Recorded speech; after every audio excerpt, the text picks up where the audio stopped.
नमस्कार मित्रांनो, all in one P our YouTube चॅनलमध्ये आपले स्वागत आहे। आज आपण 2022मध्ये झालेल्या अतिवृष्टी, पाऊस, नुकसान, अनुदानविषयी माहिती जाणून घेणार आहोत। तर अशाच शासनाच्या नवनवीन व्हिडिओ पाहण्याकरिता all in one P our YouTube चॅनलला लाईक करा, सबस्क्राईब करा व शेअर करा। तर चला मित्रांनो, व्हिडिओला सुरुवात करूयात।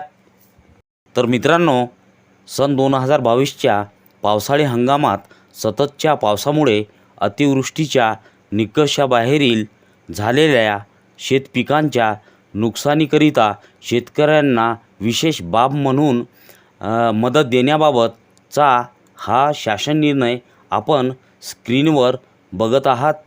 तर दिनांक 10 सप्टेंबर 2024 म्हणजेच आजच हा आदेश पारित करण्यात आलेला आहे, म्हणजे प्रसिद्ध करण्यात आलेला आहे असं आपल्याला या स्क्रीनवर पाहायला मिळत आहे। तर आपण ह्या आदेशाविषयी विस्तारित सखोल अशी आपण माहिती घेणार आहोत।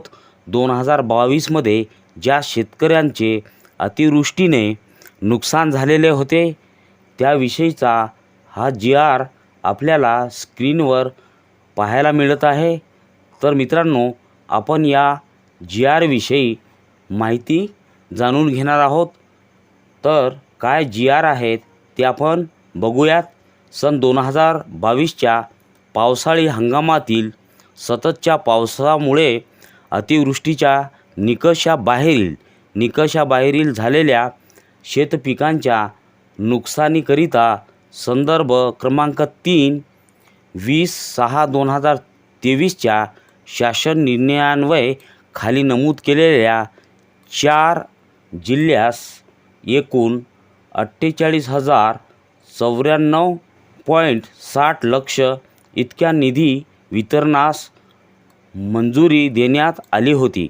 तर मित्रांनो, 20/6/2023च्या शासन निर्णयान्वये 48,094.6 लक्ष इतक्या निधी वितरणास मंजुरी देण्यात आलेली होती। तदनंतर अंतर्गत पुनर्वितरणाने रुपये 55,555.34 लक्ष इतका निधी DBT प्रणालीवर वितरित केला होता। या व्यतिरिक्त जिल्हाधिकारी अहमदनगर, परभणी, अमरावती, वाशिम या 4 जिल्ह्यांना खालीलप्रमाणे स्तंभ 5 मध्ये दर्शविल्याप्रमाणे एकूण 6,116.74 लक्ष इतक्या अतिरिक्त निधी मागणीस मंजुरी देण्यात येत आहे। तसेच स्तंभ 6 मध्ये दर्शविल्याप्रमाणे एकूण वितरित 61,672.8 लक्ष इतक्या रकमेस मंजुरी देण्यात येत आहे।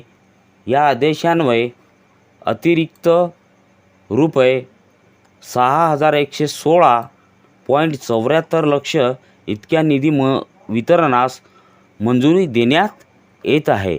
तर मित्रांनो, वरील 4 जिल्हे जे आपण ह्या टेबलमध्ये पाहत आहोत, अहमदनगर, परभणी, अमरावती आणि वाशिम ह्या जिल्ह्यांना हा जो अर्थसहाय्य आहे, या जिल्ह्यातील शेतकऱ्यांना ह्या अनुदान मिळणार आहे किंवा त्या जिल्ह्यातील शेतकऱ्यांना ह्या अनुदानाचा लाभ मिळू शकेल, इथे आपण GR मध्ये बघत आहोत। उपरोक्त तथ्यात दर्शवल्याप्रमाणे कार्यासन म11 यांनी आवश्यकतेनुसार रुपये 6,116.74 लक्ष इतका निधी वितरित करावा।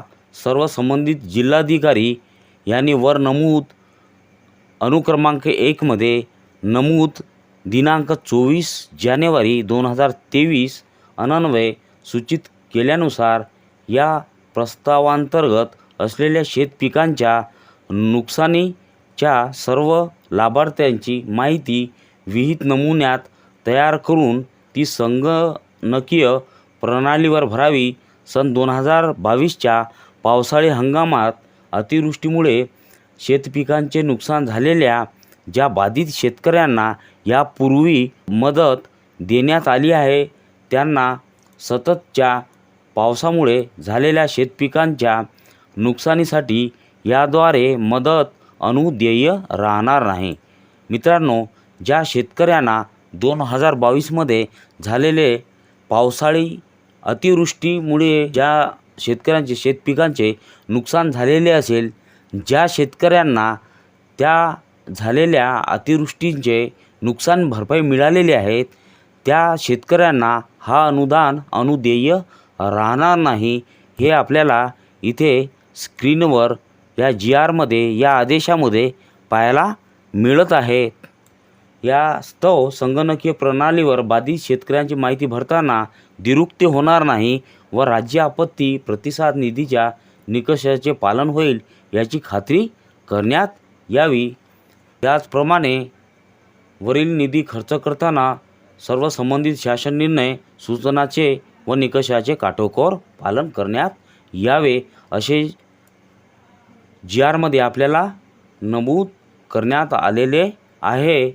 तसेच या GRमध्ये बरीच अशी माहिती आपल्याला इथे आलेली आहे. अधिक माहितीसाठी तुम्ही हा आदेश वाचू शकता. तर मित्रांनो, तुम्हाला ही माहिती समजलीच असेल अशी मला खात्री आहे. तर अशाच शासनाच्या नवनवीन व्हिडिओ पाहण्याकरिता व माहितीसाठी all in one PR YouTube चॅनलला लाईक करा, सबस्क्राईब करा व शेअर करा. धन्यवाद.